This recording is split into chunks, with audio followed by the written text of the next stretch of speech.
C'est ainsi que ça marche aux États-Unis, mais ça change. Alors on va pas faire de débat là-dessus, mais en 2 mots, Jean-Bernard, est-ce que... Oui, maintenant c'est comme ça que ça marche. Il y a des années, non, il y a des années c'était essentiellement des paris sur la cesta punta, sur le sport.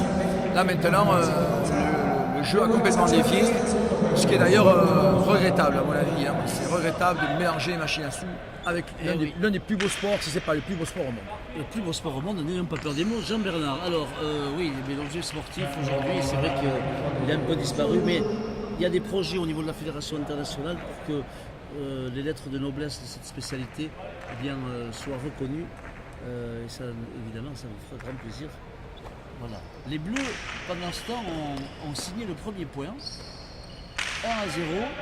Et pour les Blancs, eh bien, ça va être très simple. Il faut de suite mordre dans la partie pour essayer de gagner cette deuxième manche. Sinon, eh bien, ce sera terminé. Mais je pense que ça sera compliqué. Je trouve que les Bleus, Jean-Bernard, ils sont particulièrement bien en place avec Thibaut Basque, toujours là, précieux dans la remise. Et donc, il va falloir une grosse prestation des deux joueurs de l'équipe blanche, Andoni Lalo qui ici prend la pelote et Jérôme Portet. Voilà, alors que bon. Alors ce qui est étonnant, un petit détail technique, ce qui est étonnant, c'est que l'équipe bleue a repris le but avec une pelote morte, une pelote neuve. Et ça c'est assez surprenant parce que normalement ça devrait avantager Portet qui est normalement un petit peu plus puissant que Basque. Mais ce soir, ça n'a pas l'air d'être le cas. Basque fait une excellente partie et est en train de confiner Portet au mur du fond. Et ça, tactiquement, c'est extrêmement important. Voilà, les Blancs, Andoni Lalo et Jérôme Portet qui ont égalisé un partout pour cette deuxième manche. Qui eux jouent avec la pelote vive. Voilà. C'est un petit peu le contraire de ce qu'on avait pensé. En fait. Ouais. Joli beauté pronto. Peu difficile à rattraper par Ludo Laduche avec une pelote très très vive.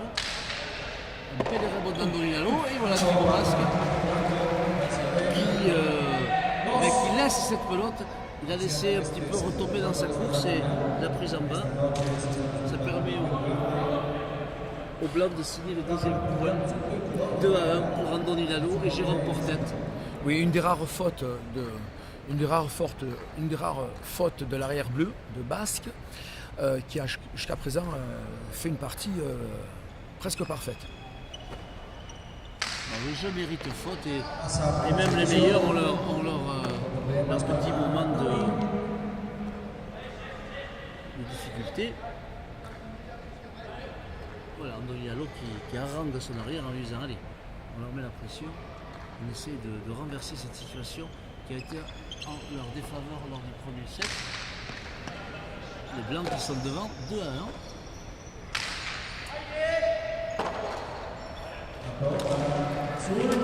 Là, il a attendu cette pelote, il s'est fait un petit peu avaler par elle. Il a tiré le gant. C'était quand même un excellent revers de Basque. Il était au 15 et demi, juste avec le mur de forme juste derrière lui, contre le mur de gauche. Bon, c'est une faute, mais bon, c'est une faute qui est provoquée quand même.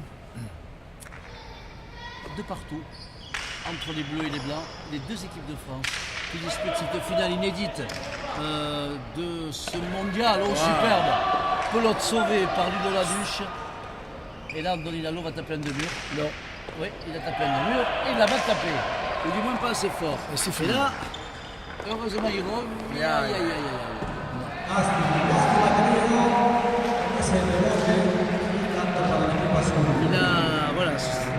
Alors une fois de plus, on a vu l'illustration de la difficulté de taper les deux murs dans cette cancha. Il n'a pas mis assez de murs, la pelote s'est pas du tout ouverte. Ce qui fait que Laduche était très bien positionné et ensuite, bien sûr, il est en position de force pour terminer le point. Il a sauvé quand même une pelote remarquable. Une palette qui s'est écrasée, on pensait que c'était terminé. Il s'est jeté comme le lynx sur le morceau de viande. Avec des qualités physiques, de vitesse et de souplesse remarquables. Et il a sauvé ce point. Voici donc les Bleus en tête par 3-2. Thibaut Basque toujours aussi précieux, avec une droite qui part. Jérôme Portet qui pilonne toujours en arrière. Voilà, dans son registre de pilon.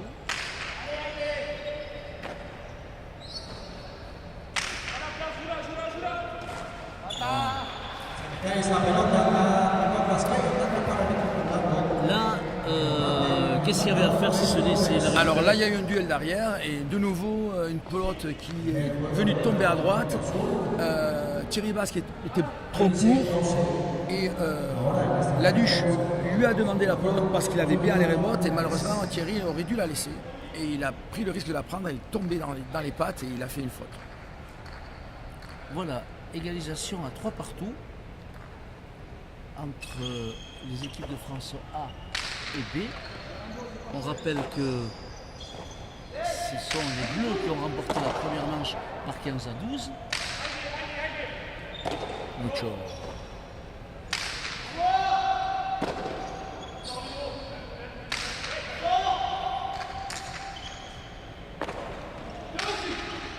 Wow. Et ça continue avec les revers, on est rebote. Il y a beaucoup de variations de jeu et de postures très différentes. Par-dessus l'épaule, c'est pas très bien tapé. Et Ludo, magnifique, magnifique. Ça c'est un superbe constat. Il était d'autant plus difficile à taper qu'il était quand même un petit peu contre le mur de gauche. Il a été tiré à la perfection comme les plus grands joueurs professionnels. C'était magnifique. Auparavant on assistait à des rebotes d'une grande vitesse de la part de Laduche, mais malgré tout Lalo s'est imposé pour terminer le point d'une manière extraordinaire. Voilà, donc les Blancs sont en tête 4-3 avec Andoni Lalo qui a eu du culot, qui s'est positionné pour tirer ce costado millimétré au cordeau. Ah, on l'a demandé avec autorité par Andoni Lalo. Ouais. Voilà.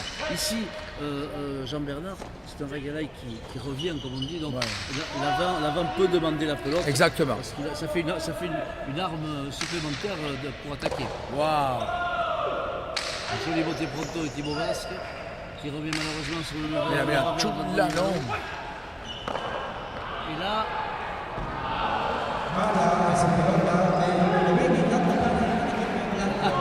Voilà, chacun relève son vis-à-vis, c'est mignon.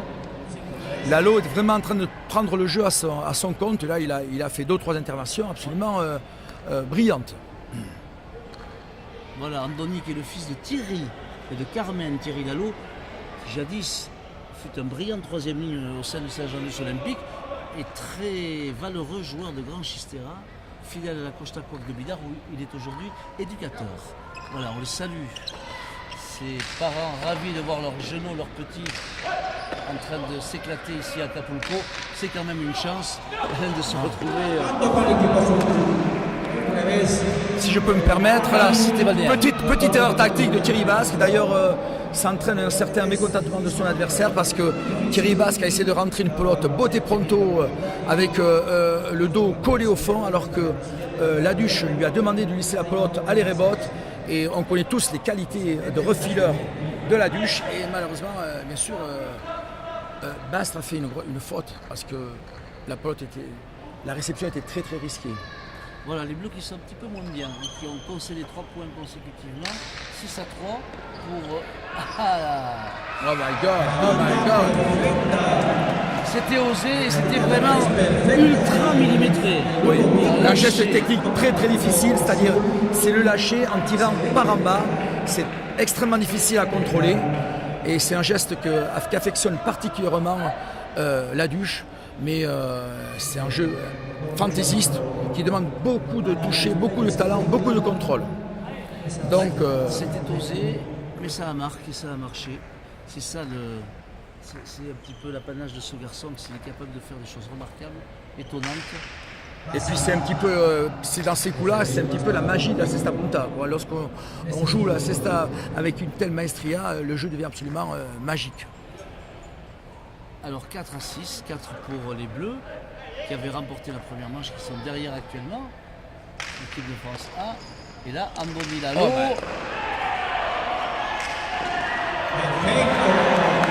Andoni Lalo qui a fait pourtant taper joli costado, qui n'est pas sorti, et Ludo Laduche. Voilà, là il a manqué de mettre un peu de poignée et ça pardonne pas. Les deux murs sont très difficiles à tirer dans ce fronton. Et bien sûr, Laduche, qui a des qualités physiques extraordinaires, est allé réceptionner cette balle et il a contré en faisant un ras de ré, une cortada parfaite.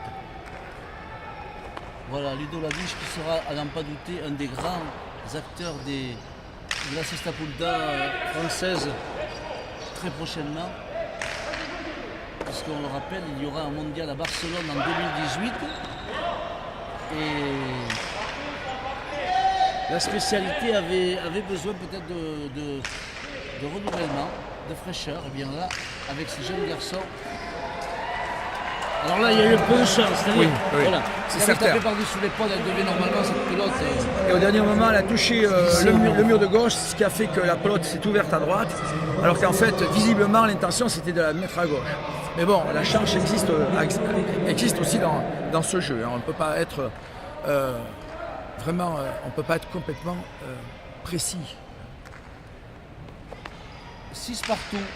Les Bleus qui ont fait 3 points consécutifs, ils sont revenus à hauteur. Ici, Andoni Lalo, belle et remote, belle posture à droite. Aïe. Et là, il a été pris un petit peu. Oui, mais à mon avis, il aurait dû rester où il était, faire un petit pas en arrière et il est allé devant. Ça lui avait rendu la tâche beaucoup plus difficile puisqu'il est allé chercher un beau pronto, un drop, ce qui n'est pas facile.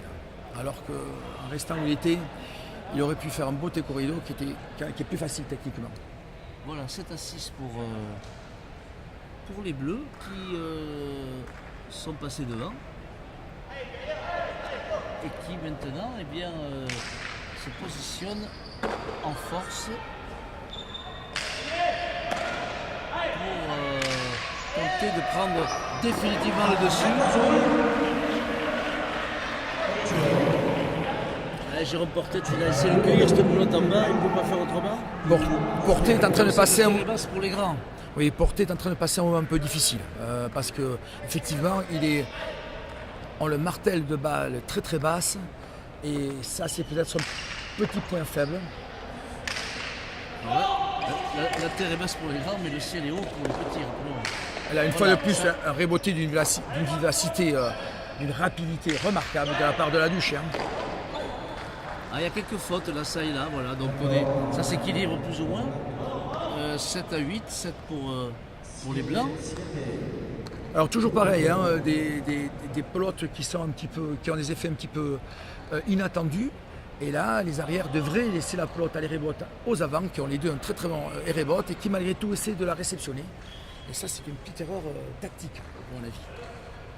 Alors, je regarde Philippe Etcheverry, le coach, qui est très embêté parce qu'il ne peut pas donner de conseils effectivement à l'une des deux équipes, puisque les deux, c'est particulier quand même comme situation. C'est délicat, c'est délicat. Mais enfin, je pense que tout entraîneur aimerait bien se trouver dans cette position-là. Voilà, donc il observe avec beaucoup d'attention le comportement de ces jeunes. Mais effectivement, il ne peut pas se prendre des conseils à l'un ou à l'autre. On risque peut-être de vexer certains protagonistes, mais ce n'est pas le cas. Parce qu'on le répète, ce groupe est très soudé, ce groupe qui a très bien vécu. Il n'y a aucune concurrence entre les joueurs. Et là, ça envoie du revers, de la droite. Ouais. Il y a beaucoup de sûreté de gars chez ces joueurs. Andoni Lalo, pelote médiona par-dessus l'épaule, belle remote, belle posture. Alors là, si je peux me permettre, on assiste à un événement. En fait, je me souviens, il y a 2 jours, Christophe Sanchez est venu donner des conseils aux joueurs et a particulièrement parlé à Laduche pour lui demander de reboter la droite en hauteur. Et c'est exactement ce que Laduche a fait actuellement parce qu'il avait tendance à taper la balle un peu trop basse. Et ça, c'est très très dangereux parce que la balle vient ce qu'on appelle un escapada. Elle flotte et avec une trajectoire difficile à deviner.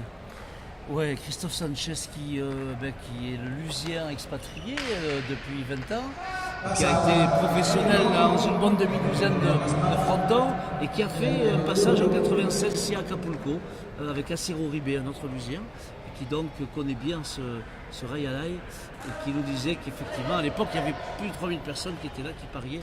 C'était évidemment un autre temps et donc il est venu très sympathiquement rencontrer d'ailleurs ces copains dont vous êtes, Philippe Etcheverry. Il était ravi de passer un bon moment Et puis surtout, il nous a fait part, il nous a partagé de précieux conseils puisqu'il a joué plus d'un an ici. Et ça a été l'un, ou si ce n'est pas le meilleur joueur pendant plus d'un an au quadro d'Acapulco. Bien. Voilà les Blancs qui commencent à décrocher.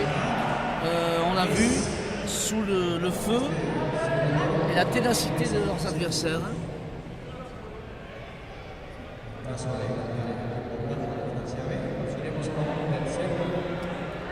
Là, j'ai bien Je pense peur. que si les Bleus marquent 2-3 points, ça sera terminé des espoirs de Oui, j'ai bien Lalo peur. et Portet. J'ai bien peur que les Bleus, l'équipe A, a la même mise sur la partie là maintenant. Hein. Ils sont en train de très bien jouer, les deux, à l'unisson. C'est pas bien tapé, Non, trop fort, Beaucoup trop fort. au milieu. Et Thibaut Basque a été vigilant. Oui. magnifique revers de portée. Alors pour vous décrire, réception très difficile, collée contre le mur de gauche au 15,5. Ça c'est vraiment des réceptions très difficiles pour les arrières. Hein. Voilà un tempo demandé. 10-8 pour l'équipe de France A qui a remporté la première manche et qui s'achemine tranquillement peut-être vers un succès. Mais les Blancs, leurs copains Andoni Lalo et Jérôme Portet n'ont pas dit leur dernier mot. Alors vous parliez tout à l'heure de l'excellent état d'esprit de ce groupe auquel j'ai participé, et je dois dire que effectivement j'étais vraiment séduit par la qualité technique, athlétique et humaine de ces 6 joueurs, et je pense que la pelote à Punta a de beaux jours devant elle.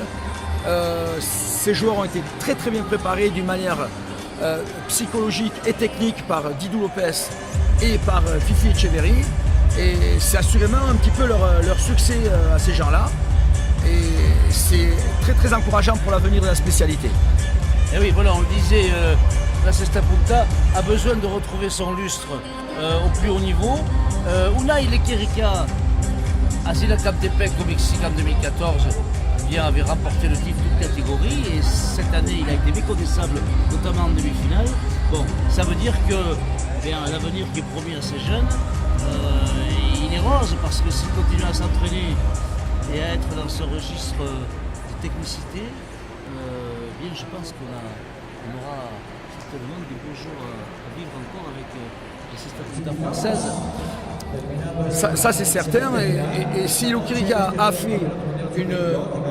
fait quelques erreurs en demi-finale, c'est parce qu'il a été poussé à l'erreur, parce qu'il a eu affaire à des adversaires d'une très bonne qualité. Voilà, 10-8 pour les Bleus dans cette finale franco-française. 10-8 pour Ludovic Laduche et Thibaut Basque face à Andoni Lalo qui vient de buter, qui faillit se faire surprendre, et Jérôme Portet. Alors là, de nouveau, une petite incompréhension technique. L'équipe blanche joue avec une pelote vive, ce qui est un petit peu difficile à comprendre pour moi, mais c'est leur choix. Apparemment, elle leur va mieux que la pelote un petit peu plus lente. Il fait très chaud ici, on a parfois des difficultés à mettre en place des là, voilà, alors là, un point gratuit, et encore. Un petit peu la... Non, mais la pelote n'est pas sur tout, elle devait sortir. Un point gratuit, parce que toujours pareil, les incertitudes de cette cancha qui est difficile à jouer. Qui est une cancha difficile à jouer. Je le répète. Oui, 11-8 pour les Bleus. Voilà, on disait qu'ils sont en train d'asseoir, on va dire, non pas une grande suprématie, mais leur domination. Voilà, une domination quand même plus régulière. Ils font moins de fautes.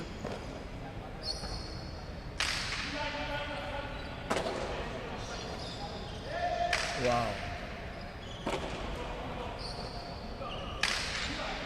Voilà, toujours ce revers de Jérôme Portet, dont le défaut peut-être serait de taper un petit peu toujours pareil. Il mériterait peut-être de lâcher quelques pelotes un petit peu avec sa puissance. Ça c'est un rebote magnifique de Laduche là.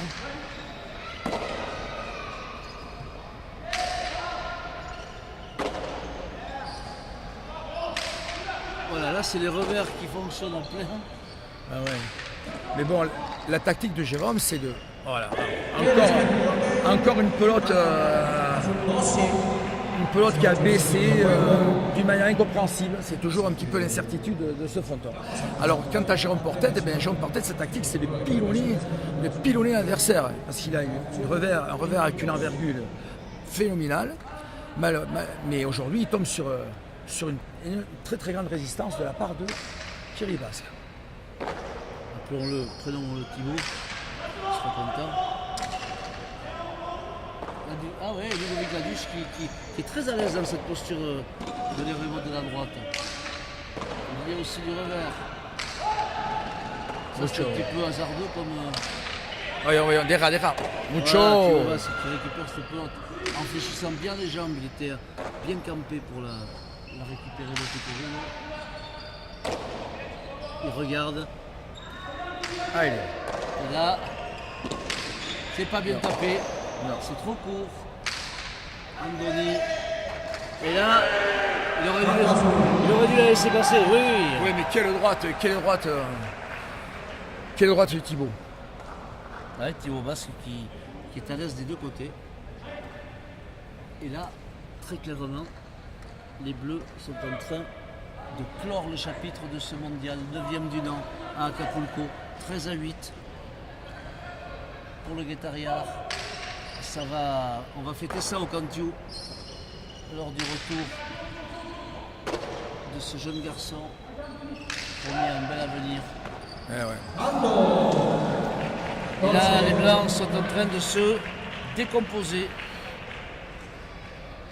Oui, alors, un petit détail à éclaircir, il faut savoir que Thibaut Basque a cassé son Chistera en tout début du tournoi. Et en fait, il s'est avéré que ça a été un succès puisqu'il a changé de Chistera. Et depuis qu'il joue avec ce Chistera 9, eh ben, il fait preuve d'un meilleur contrôle, notamment au niveau du revers. Et là, c'est assurément un des meilleurs, si ce n'est pas le meilleur joueur du tournoi. Alors que le compteur est en train de perdre la boule, la tête, la chaleur, peut-être il y a beaucoup de lampes autour de cet élément. Voilà, on va revenir à la réalité terrestre. 14-8. Asken Puntua pour Ludovic Laduche et Thibaut Basque.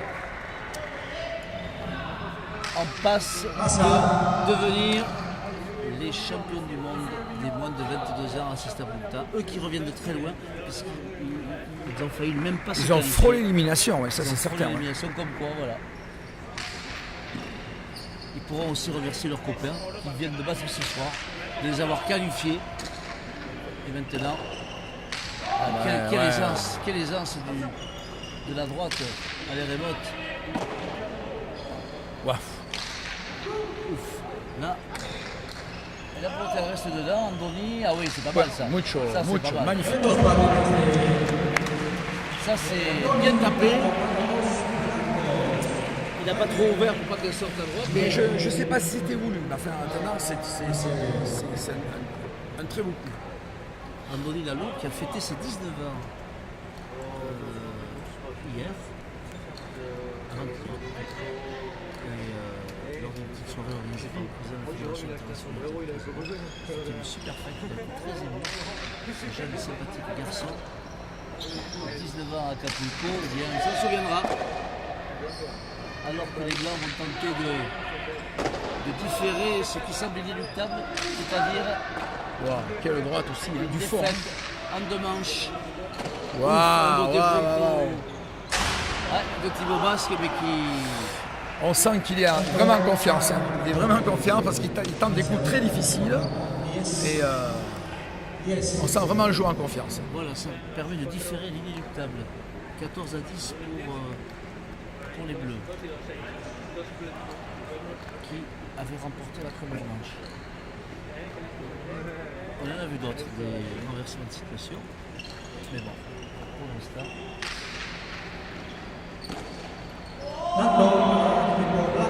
Oui, renversement de situation, notamment en demi-finale, où l'équipe qui domine et qui va probablement être champion du monde a frôlé l'élimination, il perdait 7-6 et Thibaut est allé chercher une pelote impossible à droite, je ne sais pas si vous vous souvenez, Et ils ont fini par gagner le point et c'est ce qui leur a permis de passer et d'arriver en demi-finale. Donc comme quoi les titres se jouent vraiment à des tout petits détails parfois. Voilà, 11 pour les Blancs, 14 pour les Bleus qui n'arrivent pas à signer ces derniers points.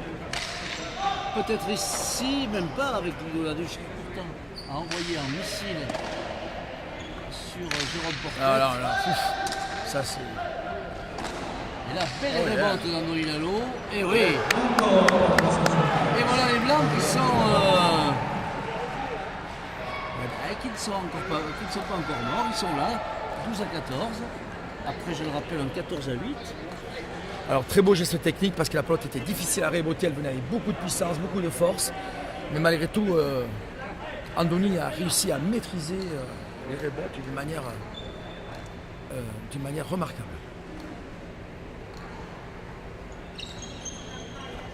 Voilà, un but, il a enlevé la pelote à son adversaire, mais le but de Pacha.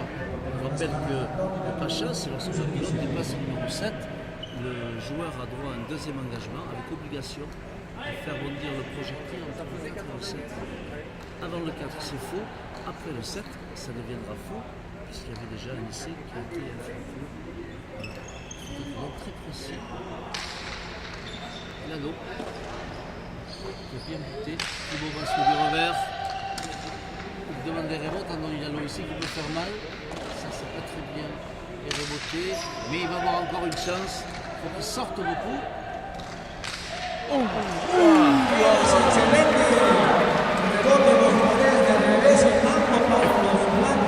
Alors là, c'est un geste remarquable. Hein. Effectivement, c'était un coup très osé, très culotté et qui a marché. C'était remarquable. Les rébotes, on s'attendait à ce qu'il propulse la pelote au fond en la faisant glisser sur le mur de gauche. Il a tenté le demi-mur. Au dernier moment, il a mis un coup de poignet, il a tapé le demi-mur. Remarquable. Très bien tapé. Il a été bien disposé puisqu'il a surpris son adversaire. Il a surpris son adversaire. Et 14 à 13 à présent pour les Bleus qui sont toujours devant. On passe de remporter cette finale, mais ce n'est pas encore le cas.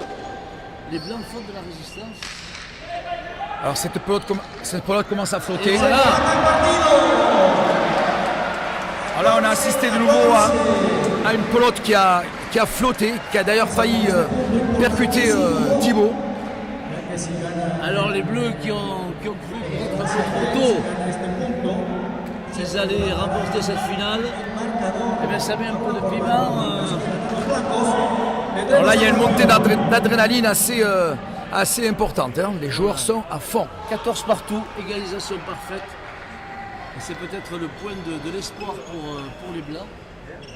Ah, c'est mal.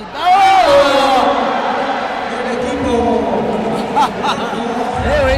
Alors on assiste à un renversement de situation, mais finalement on en est tous très satisfaits parce qu'on verra une troisième manche.